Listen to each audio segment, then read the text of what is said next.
Ladies and gentlemen, please welcome our special guest who is currently serving her 21st year in the Army as a lieutenant colonel. She is a former presidential candidate and four-term congresswoman, as well as former vice chair of the DNC. And now, the newest member of the Republican Party, Lieutenant Tulsi Gabbard. Welcome. Thank you. Thank you so much for coming. Appreciate Thank you all for coming out tonight. This is awesome. Today, I'm like jumping time zones every single day, so forgive me. I do know where I am, though. So give me some bonus points for that. Listen, not only did she come into hostile territory, you got a veteran, right? Combat veteran. But she was with President Trump last night in Vegas, and so she had to get up really early in Vegas to be able to get here to be with all of us. So she deserves an extra round of applause. No. Thank you. Thank you. It's, I haven't been home in Hawaii since April. I told my mom before I left, she's like, oh, when are we going to see you again? Are you going to be back in a month or so? And I was just like, Mom, don't be surprised if you don't see me until Thanksgiving, because we got a country to save. And that's what I've been dedicating my time to, and I'm grateful to have an opportunity to come here and visit with and meet people like you in many different parts of the country who are gathered for that same purpose, a shared concern for the direction that our country has been going in, and out of a recognition, and this is the most beautiful thing, Aaron, and I'm grateful to be able to experience it, this shared understanding of our responsibility as citizens, that as we recognize the problems in this country, we know we're the only ones that can save it. And that's why we're here. Amen. Amen. So I asked Tulsi if she'd talk a little bit about herself, because she's a very humble person, and I mean that genuinely. And I've been watching her speeches out talking about the issues and why this election matters. But I really think what's so compelling about her, and maybe it's because I've known her for a long time, is really where she came from, and not only Hawaii, but just touch a little bit on why you got involved. Your father, your grandfather, your great-grandfather. It's not like everybody's been in office, right? Yeah. But talk a little bit about your election, and then a little bit I want to talk about the DNC and how you got up there cozy with our good friend Debbie. But start at the beginning, because I think a lot of people, they think, oh, I'm not a politician, but you weren't a politician. You were a soldier. No, not at all. I'm the fourth of 5 kids, born in American Samoa and raised in Hawaii. My parents homeschooled us. They recognized, even way back then, the beginnings of the kind of insanity that we're seeing taking place in a lot of our schools. And they weren't willing to hand us over to total strangers to feed us with whatever ideology they may have been trying to push at that time, which I'm really grateful for, because they instilled in us a necessity of being critical thinkers, being independent-minded, and when you're faced with a decision, look at the pros and cons. Understand what's at stake before you make a decision, because as individuals, we are responsible for our own actions and our own choices. And so the other thing that I experienced from a young age was that I was always happiest when I was doing things for other people.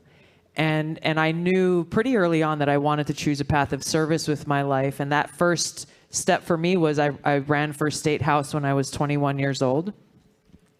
How old were you? How old were you when you held your first office, Aaron? 19. There you go. You got to use your microphone. 19. My mom had run for Board of Education 2 years before, and all of us as a family, we went out and helped her out. My dad and I ended up running for office the same year at the same time. He ran for city council and I ran for state house.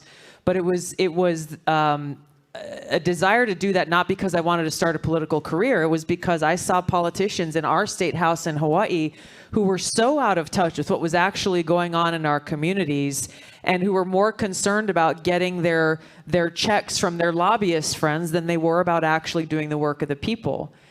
And at that time, I had to make a decision about which party to join, because I didn't come from a legacy of partisan politics in our family. And my parents were like, go figure it out. Look at both parties. And at that time, ultimately, I became a Democrat because I saw a big open tent party. I saw still the party that was inspired by President John F. Kennedy and Martin Luther King, that welcomed people from all different backgrounds, that still defended free speech, along with the ACLU back then. Even speech they found to be abhorrent. They understood that if we take away the right of free speech for any one of us, then we will be next.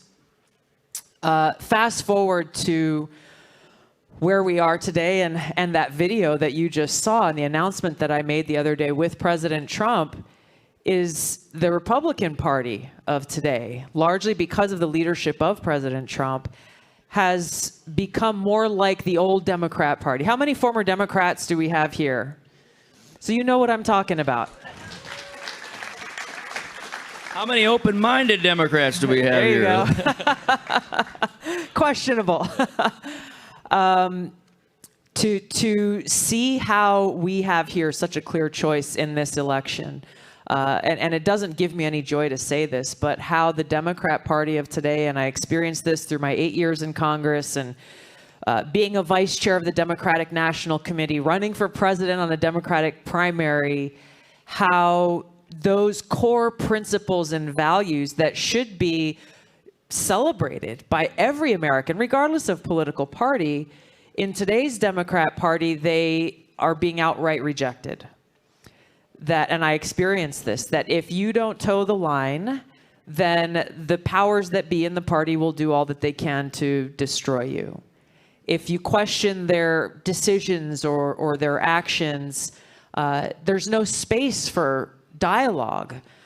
Aaron and I became friends, not because we agreed on everything when we were in Congress, but because we agreed and shared an appreciation for the most important fundamental American values and principles that we have in the Constitution. And so this is an opportunity, and what's inspiring to me about the choice that we have in this election. And for any of you who are here, or maybe you have friends or family who are still trying to make up their mind, we may have debates around healthcare policy, or we may have debates around very important issues that we face as a country.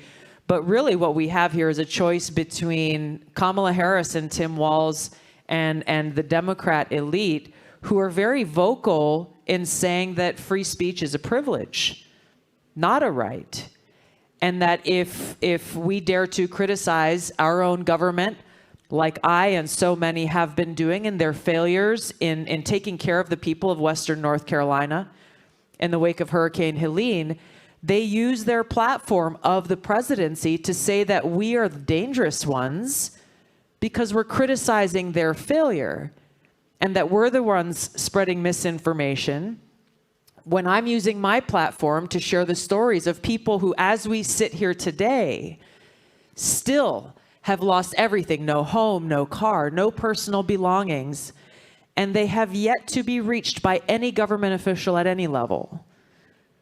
That is unacceptable and a dereliction of duty in my view, but according to this White House, I'm the dangerous one. If we can't have open dialogue and discourse and a freedom to criticize our own government, which was core to the reason why we have a First Amendment in the first place, then we lose the country that we love. Amen. Well, it's the reason why it's the First Amendment, right? Exactly. And, I think you raise such an excellent point, because I'm sure that you guys all go home and agree with your family on everything, especially your spouse if you're married. You agree 100%, right? But can I just say something? Because I was at a town hall like this, and I asked that same question. I was like, who among you agrees with your spouse on absolutely everything? One hand went up. Liar. One hand went up. And I was like, okay, sir, let me guess. Happy wife, happy life. You say yes, honey, to everything. He's like, you got it. Right. That doesn't count. but at home, you don't say, oh my God, honey, I disagree with you. You are wrong. You are evil. You are bad for America. You're going to destroy this house. I mean, it's become this idea that, like, of course I think you're wrong, right? Whenever I'm right. But if all of a sudden there is someone, me, it could be her, it could be your wife or your husband, that gets to decide that you're right, they're right, and you're wrong, and they get to silence you based on right and wrong. See, that whole reason why the First Amendment protects the bad guys is because the bad guys may not be the bad guys. And who gets to be the policeman for the world and for our country on fact, fiction, and word of mouth, which is why they've always protected the word in the street. It's not only that. I agree. You're correct. But the you take it a layer deeper. Who gets to decide who the good guys and the bad guys are? Well, that's why I wanted to talk about. Exactly. Who gets to decide what is misinformation and disinformation? Who gets to decide what is hate speech or offensive speech? Those are very, very subjective things. And according to them, they're the only ones who get to make those decisions. And when they're the ones who have been proven to be spreading misinformation and disinformation, COVID, there's no consequence. And there's no accountability and no apology. Yeah. Well,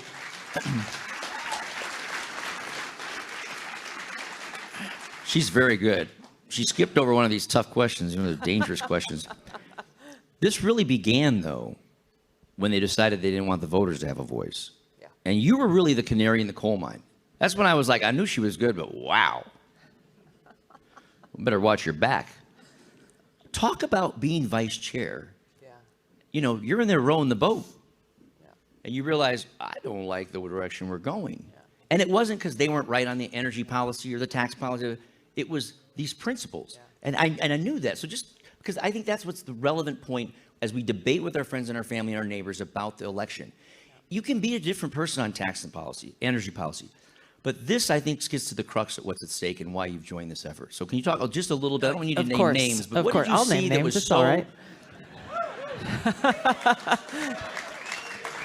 Because then they came for you. Yeah. Well, this is really such an important point because right now we as voters are being told by Kamala Harris and Barack Obama and Joe Biden and Tim Walz and all of their surrogates that they have out there that Donald Trump is the greatest threat to our democracy. We're told that every single day in every single speech, and their friends in the media are pushing this narrative. And just like we saw with the border, and just like we've seen with free speech, they are claiming to be the defenders of free speech, the defenders and saviors of our democracy, and the party of secure borders. When you look at the facts and the evidence, the exact opposite is true. It's like the biggest psychological operation deflection tactic. The hypocrisy is unbelievable. So when we look at, what is fundamental to our democracy, it's the lifting up of the voices of the American people, where we can choose our government, have a government of, by, and for the people. What I saw as a vice chair of the DNC was even in that setting. I accepted the job because I thought, okay, well, maybe I can do some good here and help bring about some positive change. Debbie Wasserman Schultz was the chair at the time. I think there were 5 of us who were vice chairs. Donna Brazil was one of them. Time and time again, when decisions were made, we would learn about them because of a tweet or a press release that went out. So as officers of the DNC, we were given very little opportunity for input, what to speak of decision-making authority within especially that 2016 primary election. So I had no plans to endorse or get involved at all with that primary election because as vice chair, not allowed to. But I started to see a few things going on. I saw how the primary debates were being limited. I think originally it was to 6 primary debates. As you remember, that was Bernie Sanders and Hillary Clinton and a few other people who were running for president in that primary. The 6 debates they scheduled like during big football games or, at a time when almost nobody would be watching. And it became very clear that Debbie Wasserman Schultz was tilting the scales for her good friend, Hillary Clinton. I thought that was wrong, and I started to speak up about it publicly. The DNC had said, okay, hey, if you want to go to the first debate, let us know. I said, yeah, of course I want to go. We got seats, tickets booked, everything. And there was a note from her chief of staff to my chief of staff at the time saying, if Tulsi keeps speaking out about the decisions the chair is making, consider herself uninvited to the first presidential primary debate. Which I was like, okay, wow. I don't have to go. This seems very petty to me. But the bigger problem was, what's the message? Shut up and fall in line. Do what we say to do. Ultimately, I resigned as vice chair of the DNC, and I endorsed Bernie Sanders over Hillary Clinton in that election for one reason. I knew, as an American, as a soldier who'd been deployed twice to the Middle East at that time and different war zones during the height of the war, how dangerous she would be as our commander-in-chief. There is not a war that has gone on that she hasn't championed, instigated, or supported. And I saw how the mainstream media was not at all questioning her on her record. As you will remember, in that election, they said Hillary Clinton is the most qualified person ever to run for president in our country's history. My thoughts exactly. But you heard that over and over and over again. And for me, I was getting frustrated. I was like, okay, you can say these things and they rattle off all these fancy titles, but what has she actually done? Speak about her record. Question her about the decisions and the votes that she cast as a U.S. Senator, as Secretary of State. What did she do under Barack Obama's leadership? Because that tells a very different story that the American people need to know. That was not being discussed, even though the most important responsibility any president has is to be commander-in-chief. So I started to speak out very publicly, exposing her record and who she really is, and my concern as an individual about what kind of danger she would put us in as a country, unnecessarily putting the lives of my brothers and sisters in uniform on the line. I did an interview with MSNBC at the first debate that was scheduled after I made this announcement. And I'll never forget, I was doing the interview. It was an evening. I don't remember who the host was, but at some point in the interview, he asked me, "Aren't you afraid of what the Clintons will do to you?" And I literally smiled and laughed. It's like, no, I'm not afraid. But it speaks to the culture that exists within the party that I left behind once again. And there's a ton of other stories I could share. I wrote a book. They're all in the book. Get the book. But the point is that it's not about, they don't prioritize free speech, standing for peace, protection of our civil liberties, protection of our individual rights as Americans. Instead, it's toe the line, fall in line, shut up, or we will come after you.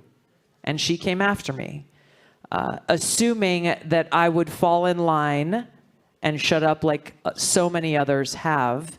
What they were missing back then is the same thing that they're missing today, is the people who get to decide this election is us. It's we the people. And we are the most powerful force. We are the greatest threat to their power, but we are only powerful if we use our power, which is why it's so essential that we not only exercise our responsibility to vote for freedom, for peace, for prosperity, but that we make sure we bring others with us to do the same. Amen.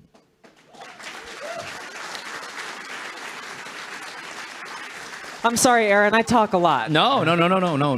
You know, it's but I have to tell you, because I know her pretty well. I was sitting at home and I'm watching Hillary Clinton talk about and her operatives, right? Tulsi Gabbard is an agent of Russia. She's met with Putin. They're friends, and she's carrying their water, right? And I thought, oh, she'd never mentioned that to me, but good for her. And it's been repeated. Mainstream media, repeated. And I'm just using this just as one example, because it's like you either did or you didn't, right? You might be good on tax policy or wrong on tax policy, but you either went there, you're either friends, or you've met him. When did you meet him? This was just reported again recently, by the way, in some major news outlet. Because you went Same again? thing. You met with they him were again? like saying all the stuff that Aaron just said, and you know, she faced a ton of controversy after she went to Russia and met with Putin. And we responded like, I've never been to Russia. Ever? And I've never met with Putin. Not even on vacation? No. And also, and this is something I really appreciate about President Trump, if I were to do so, it would be in the interest of the American people and in the pursuit of peace and an end to war. Amen. Amen. Because that's what leaders do. Right. And this is again another important point of distinction. President Trump has made very clear his intention to end the Ukraine war immediately. But he also showed through his last administration, as tensions were heightening between the U.S. and North Korea, under President Obama, I come from Hawaii, and we are right in the line of range, even back then, of North Korea's ballistic missiles. And we had a huge scare there back in 2017. And I had been urging the Obama administration, meet with the North Korean leader, meet with Kim Jong-un, de-escalate tensions. Let's work to denuclearize the Korean Peninsula and actually finally end the war between North and South Korea. And they refused over and over, saying that President Obama would not reward Kim Jong-un with a meeting. That was the reason. And I was a Democrat in Congress when President Trump went and stepped foot into North Korea and met with the leader of North Korea with that intention of de-escalating tensions and trying to prevent nuclear war. Right. If you listen to Kamala Harris, she criticizes President Trump for doing that. And she has stated herself that she would not meet with Putin unless she had Zelensky by her side. What kind of leader and commander-in-chief would we have in our country who can't go and engage one-on-one with an adversary? Someone who shouldn't be commander-in-chief. Yeah. Well, it's kind of hard to broker peace when you're walking with one side, right? Now, the other side's not going to really take your word that you're trying to broker peace. You raised so many good points that when you ran, I remember it was obviously you saw things in the Iraq War that bothered you, and a lot of the movement within the Democratic Party was anti-war and against what was happening there. And it just struck me how today the Democratic Party is united by Dick Cheney and Kamala Harris. And why? I mean, again, to your point, I was told if Donald Trump got a second term, he could start a war. A war could actually break out in the Middle East. How about two? Right? I mean, I'm kind of like, are we living in a parallel universe? And so maybe talk a little bit about how, as a soldier, right? Because what are the issues that matter? A lot of them, right? All of them. But when you think about fundamentally your men and your women, your neighbors, sacrificing their liberty, right? Their lives to keep us safe. And you have politicians that are united not by the fact that they've prevented wars, but provided the fact that they have supported them and the dynamic that plays. Yeah. Have you guys, I think Liz Cheney and Kamala Harris have been coming through your state and campaigning a little bit, I heard. No one, at least to my knowledge in the media, has asked that question of that thread, that through line that exists between why is Liz Cheney supporting Kamala Harris? Why is Dick Cheney supporting her? Why is Adam Kinzinger supporting her? Why do you have so many people who are part of that uniparty war machine of Washington flocking to support Kamala Harris? It's because of one issue. Mm-hmm. And it's the fact that Donald Trump has shown that he's not going to bend the knee to the military-industrial complex, and that he really means what he says. And I've had this conversation with him.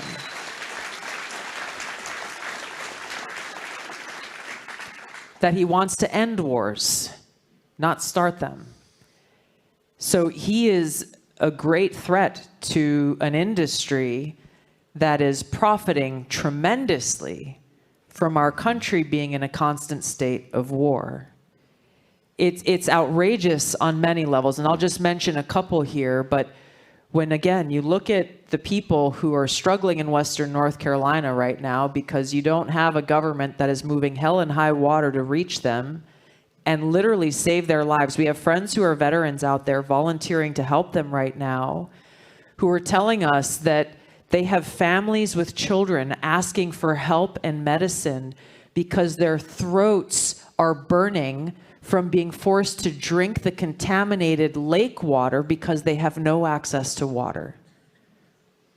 The hygiene of these areas, they have no flushing toilets, they have no power, they have no pumped water going in. And you can imagine what happens weeks now in this environment, and they have no help. They have no help at any level, other than good-hearted Americans doing what they can to be there for them. And yet, meanwhile, not once, not twice, but multiple times since Hurricane Helene swept through, Kamala Harris and Joe Biden have triumphantly announced that they're sending hundreds of millions of dollars to other countries in other parts of the world, while our fellow Americans are struggling and suffering right now, feeling completely left behind. Second, Kamala Harris, during her debate with President Trump, looked at all of us through the camera and said very confidently and with certainty that there is not a single American service member deployed to a combat zone anywhere in the world for the first time in a century. When she said that, and in the days after, I started getting text messages from friends of mine and some who I've served with who are deployed to war zones right now, who are saying like, what about us? This is an issue that obviously concerns and affects those of us who wear the uniform. I'm a lieutenant colonel and a commander of a unit in Oklahoma right now in the Army Reserve, and there are many other people across the country. Thank you.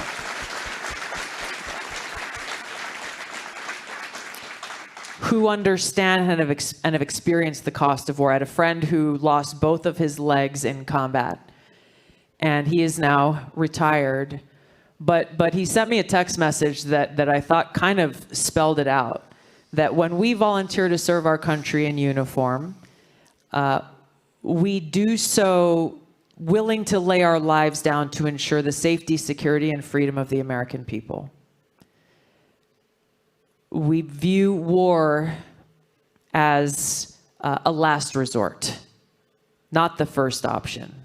Understanding that cost. What we don't sign up for is for politicians to use our lives as cannon fodder to go and exercise their, try to project strength and try to mask their weakness without caring for what the costs and consequences are for the American people.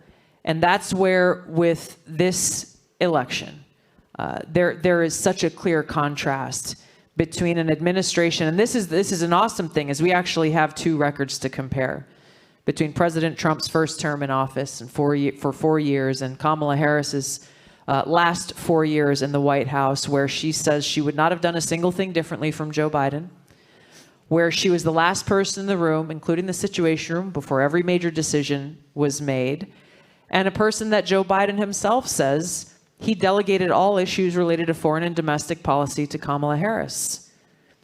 She has a record. President Trump has a record. I choose a president who has not only an effective record of not starting any new wars and trying to prevent and de-escalate others that had already existed, but who has the courage to take a stand and fight for peace, versus a person who wants to be president and commander-in-chief, who shamelessly celebrated the endorsement of Dick Cheney, and who has all but said directly that if she becomes president, we will certainly face not only more wars, but likely a World War III and nuclear war. That's facts. It's crazy. Wouldn't she make a good commander-in-chief?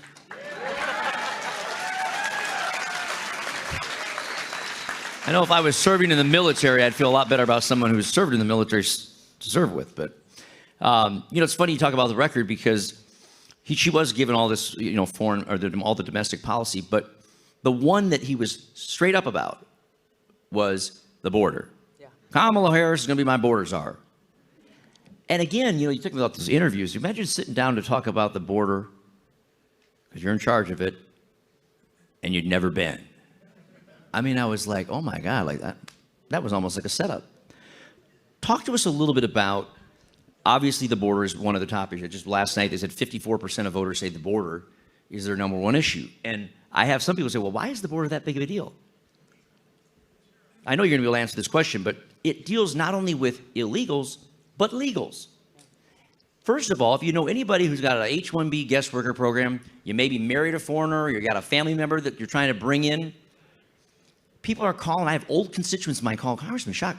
It's been 14 years and I'm still trying to get my sister in. Oh my God, who's your attorney? You must be you got a bad lawyer. Let me give you a call. And I call my buddy, Jason Smith, who's one of our, I said, yo, check out this case. Calls back and says, no, that's how long it's taking now. So 14 years, he goes, Aaron, 10,000 people a day, they got to process either legals or illegals. And we don't talk about the fact that when we make a decision to send people to war for other countries, it's not what they signed up for. When you decide that you're going to process people who broke the law, it's an ethical question, but it's also disadvantaging the very people who are paying for those federal employees to take care of them and their loved ones when they need a visa or they need to process immigration. So talk a little bit about the border, because it's everybody acts like it's always been a problem, but you go back to the beginning. Trump had the lowest border crossings in history.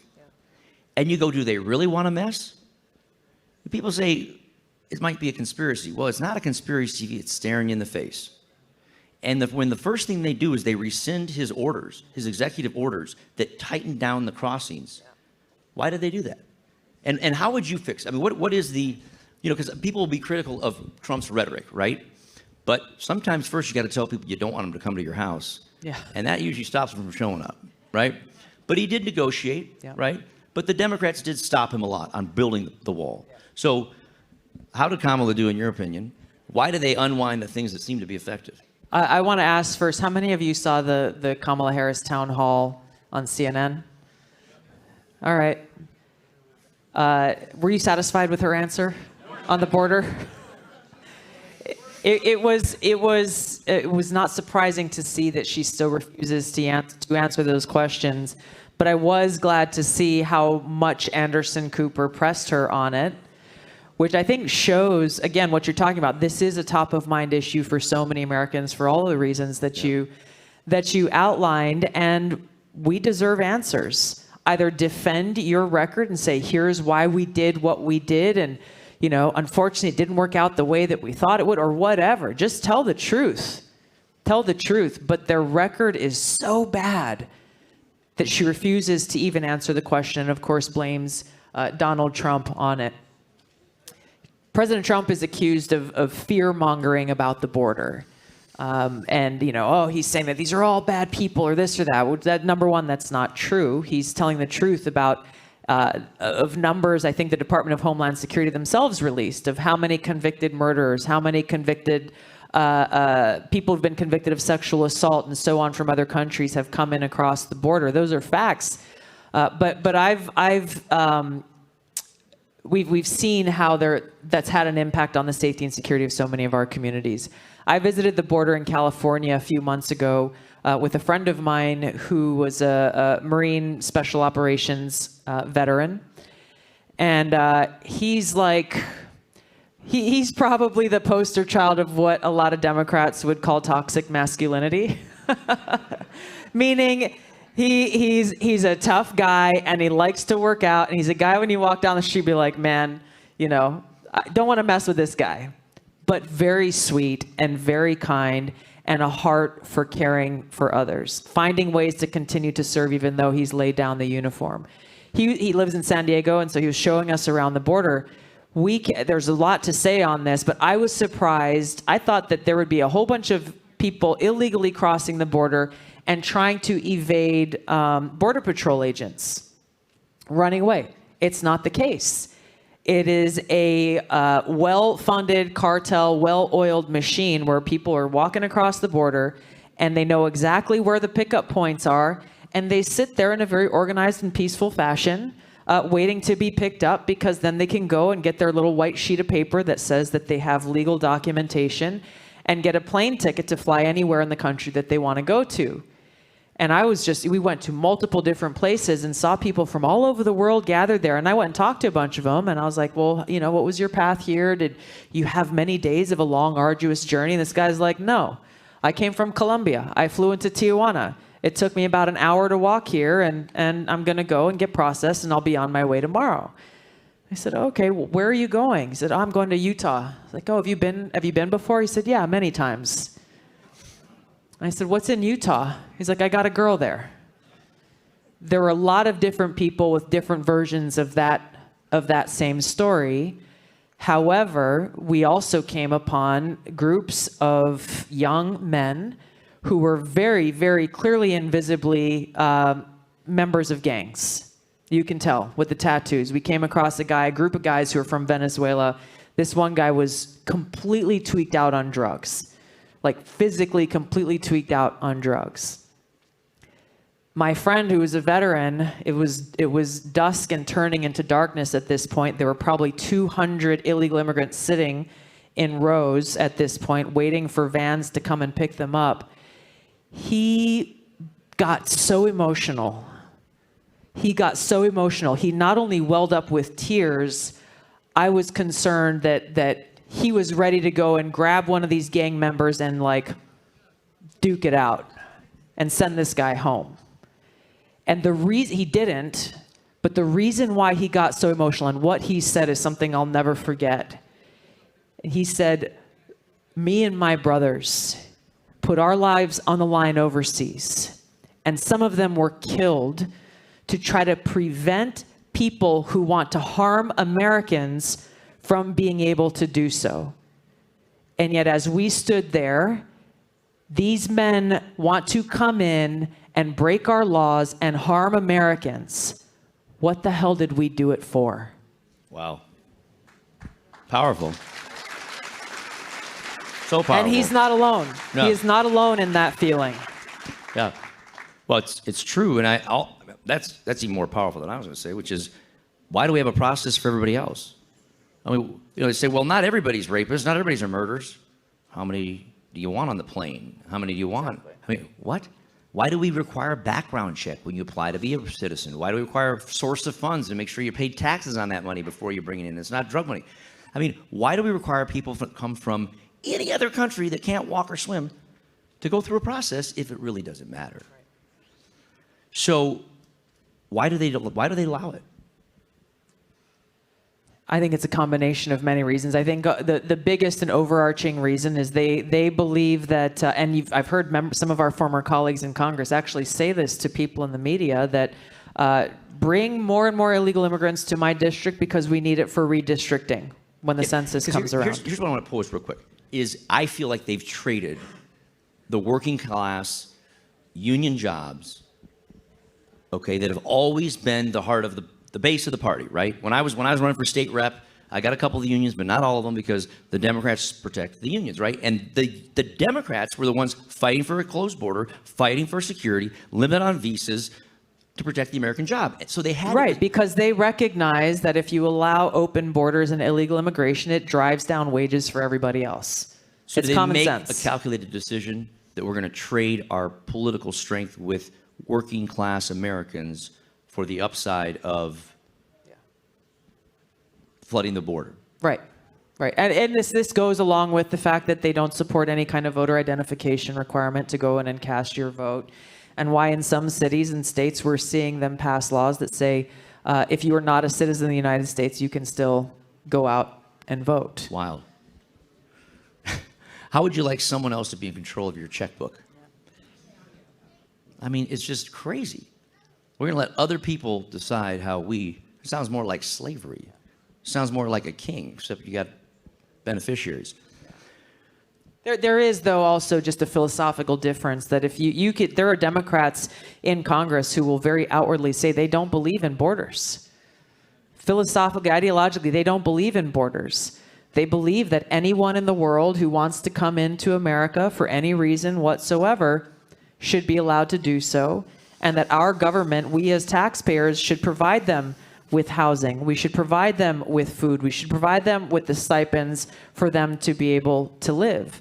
So when you see this happening in different states across the country, there's a fundamental ideological difference about the fact that we are not really a nation unless we have secure borders, number one. And number two, the responsibility of our government and how they're using our taxpayer dollars. So once again, they actively advocate for our taxpayer dollars to be used to provide sustenance and support for people who've crossed our borders illegally. And yet we have homeless veterans in every city across the country who are not getting anywhere near the same level of support and treatment and encouragement that those who break the law by coming into our country are receiving. President Joe Biden often says that you know what's important to someone when you look at how they spend their money, when you look at their budget.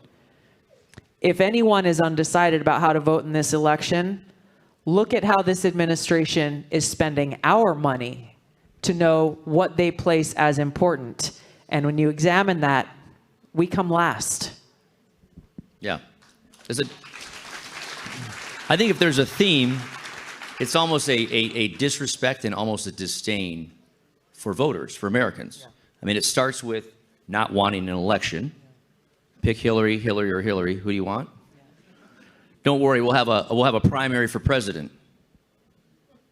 How'd Joe Biden do? Well, let's hide. That's the thing. That's the thing is like Bobby Kennedy. By the way, we're going to be back here on Tuesday night, Bobby Kennedy and I want to personally invite all of you to come and join us. It'll be a great conversation. Follow him. Follow us on social media. I don't know exactly where it's going to be yet. I think they're looking for a venue right now, but it's going to be an awesome event. Well, this one's not big enough. Get a bigger one. When you look at what they did with like they wouldn't allow Bobby Kennedy on the ballot in a lot of the primary states because they're like, well, Joe Biden's our guy, and we're not going to let Democrat voters actually have a choice. There was a Democrat congressman, I think his name was Dean Phillips, who was also challenging Joe Biden. They wouldn't allow him on the ballot in a lot of states. Because the obvious is true. We would have found out how bad he was, and they would have found out how bad he was a lot quicker. But then you wouldn't have had a choice. But fundamentally, they didn't want people to have a choice. Yes. And once again, like, how do you say you're the defenders of democracy when you don't have faith in the American people being able to make the choice for ourselves? Amen. So that's, to me, those are the two things. The other one we haven't hit on, elections and give me liberty, give me death, justice. And you were made out to be an ally of Russia. And then to come along Donald Trump. Which, by the way, when Hillary Clinton said that, and it was repeated by every major and minor news outlet, not a single one of them ever asked her for evidence or proof. On you. Right. Right. Not a single one. And now we have President Trump, who, for the first term, Russia, investigated based on a dossier we now know was paid for by Hillary. And now the Justice Department charges him with 400 years in prison. Now, I want to know what she thinks, but I'm going to give you my opinion real quick. He either deserves 400 years in prison or the system's screwed up. The system is corrupt. You can't say, well, he's not the most perfect person. How about we turn you upside down? When the Justice Department is willing to say, well, he must be stopped, and they're willing to charge him for crimes they would never charge another citizen, I would say we've become them. We become Russia. We become China. When you begin to take people's freedoms away, call me a piece of crap, but you put me in jail. You put him in jail because you don't like his politics. That, coupled with no elections, transportation and energy policy doesn't matter. Yeah. What did you think when he got charged?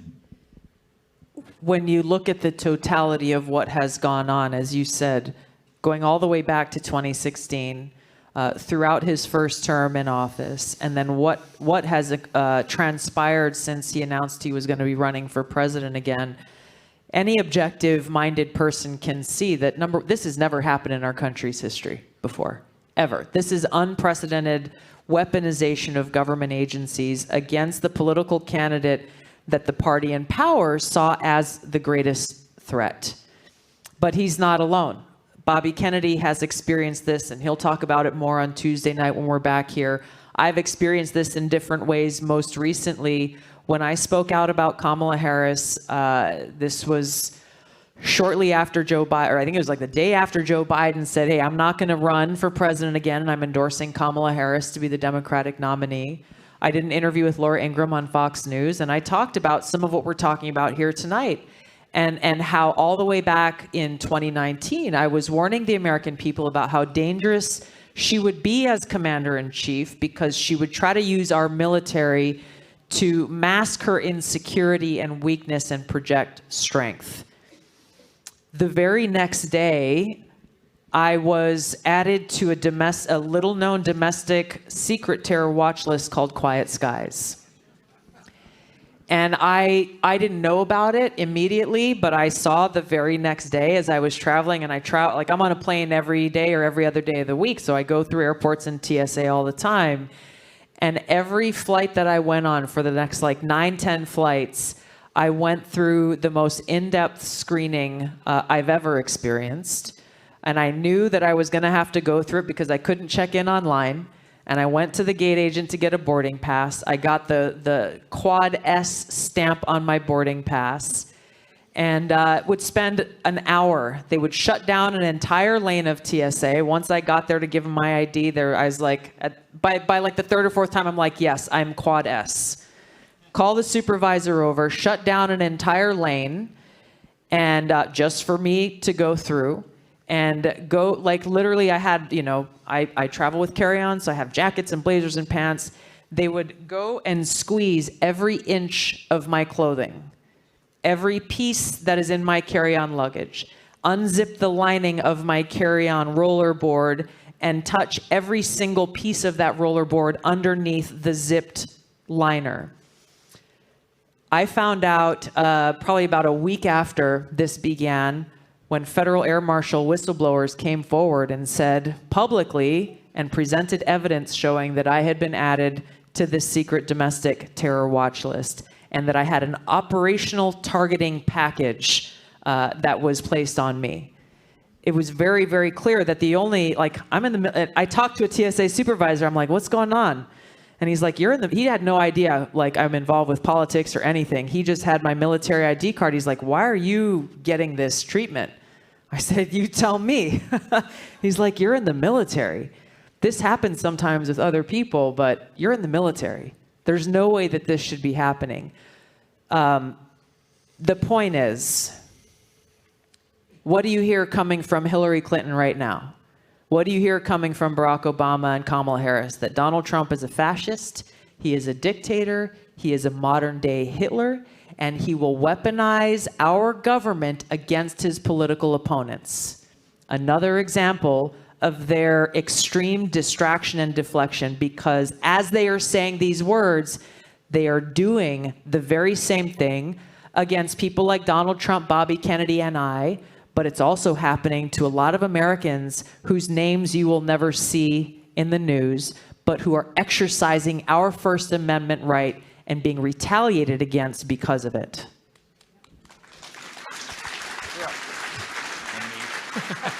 And him. I don't want to make this about me, but I'm going to just say, Donald Trump's got 400 years. They charged me with 24 felonies. 80 to 100 years in prison. Wire fraud, mail fraud, tax evasion. Oh, man, I look like the Gambino crime family. 50 federal agents. 50. 2 grand juries. 150 subpoenaed people around me went to the grand jury. Think of the cost. 4 years of my life.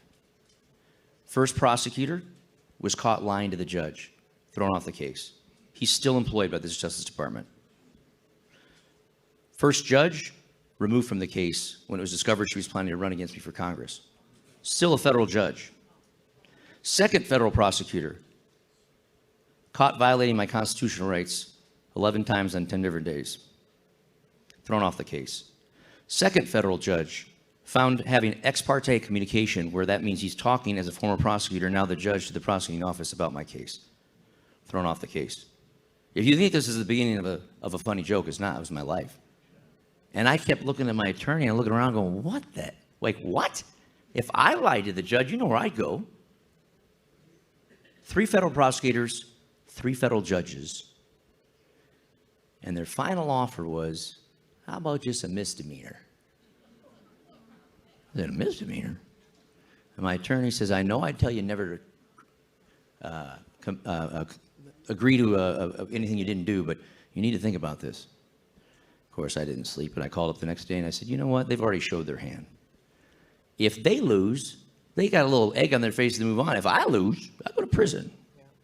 The fact that they got 24 felonies or not, and they're willing to give me a misdemeanor, knows they don't got nothing. Tell them I want their day in court. And 2 months before our court trial, $3.5 million of my money, I'm broke, true story. They were subpoenaing my bank statements every month. And my attorney called me and played the tape. The federal prosecutor saying, well, Mr. Terwilliger, we don't know how he continues to pay for this. It's getting awfully expensive. This is my government. I'll never forget the day I walked into the court and they said, all rise, the United States government versus Aaron Shotland. No, the United States of America versus Aaron Shotland. Wow. 2 months before they call me up, walk into the trial, they moved to dismiss all 24 felonies without prejudice, meaning they can never bring it again. We'll walk out. And the press says, Mr. Schott, you won. I said, I won. It's been 4 years of my life against the government I served who accused me of a crime that they're now too afraid to take into a trial. If this is a United States congressman, I shudder to think what the average American can face.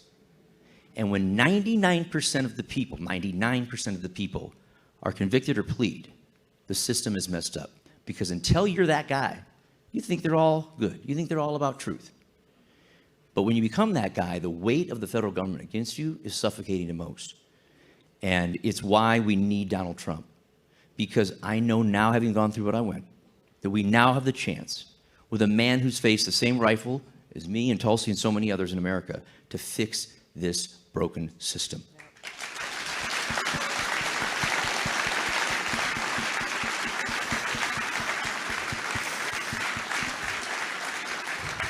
I love her so much. We got to go, but let me just give her one more minute to say, we got 10 days till election, 10 days. So what do they got to do? Why are you here in Wisconsin and not in Hawaii? Did Aaron tell you that I taught him how to surf? It's first wave. It's an iconic picture. She's pretty good, too, because I'm not very good at wakeboarding or anything else. So. You know, it's great. This is the first time we've shared a stage in probably over a decade.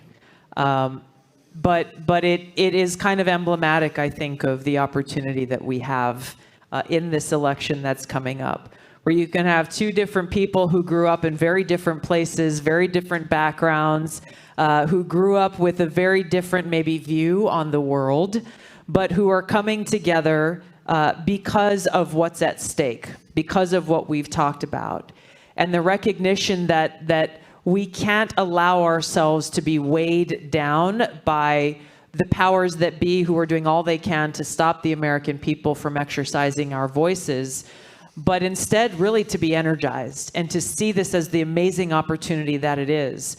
Aaron Schock shared his story, but in every federal agency, there is an opportunity to root out this deep rot of corruption where we have an administrative state and a bureaucratic state who are way out of touch with the reality of the challenges a small business owner faces, or the challenges that local farmers face, the challenges that are put in place by these agencies that put layer upon layer of regulations and bureaucracy that are suffocating us as people and as a country.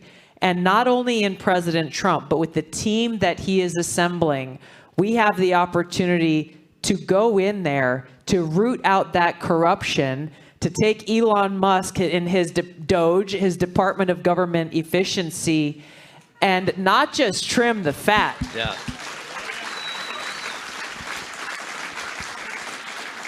Not just trim the fat, but really get in there and bring about what our founders envisioned, which is a government of, by, and for the people. And so us going and casting our vote is the first step. You and I, this is my ask of you. As you go home today, before the end of the day, I want you to write down 10 names of people in your lives who may not be quite sure how they're going to vote yet, and make it your personal mission to have a conversation with them, share a cup of coffee, listen to what's on their heart and why they are still undecided at this point.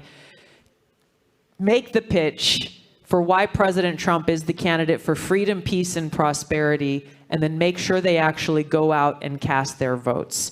You all know how important your state is. Your ability to do this could be the difference between defending freedom and saving our country, or another 4 years, not of the same, but a government that will put us in an exponentially worse position when it comes to war, when it comes to our economy, and when it comes to our own basic security and freedom. So take this on as a no-fail mission and recognize that if every one of us does our part, we really can save our country. And then the real work starts. It's going to require all of us to be able to bring about the kind of change we know we need to see for America. Thank you all so much. Give it up for Tulsi Gabbard.